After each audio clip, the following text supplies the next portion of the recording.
বাজারে তো coworking space অনেকই আছে, আপনি কোনটা নিচ্ছেন, কেন নিচ্ছেন, কি দেখে নিচ্ছেন? চলুন তাহলে জেনে নেই একটা কোয়ার্কিং স্পেস কি দেখে বাছাই করা উচিত। লোকেশন। ব্যবসার জন্য একটা পারফেক্ট লোকেশন অনেক ইম্পর্টেন্ট।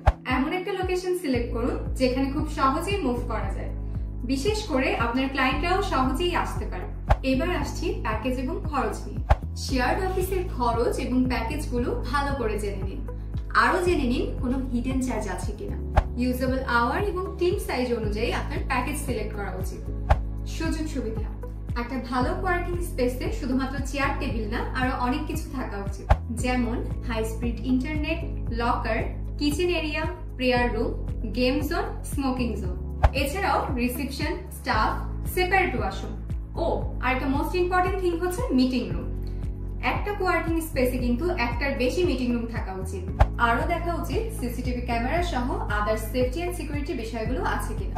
অনেকেরই বাইক থাকে, তো গ্যারেজটাও কিন্তু ইম্পর্টেন্ট।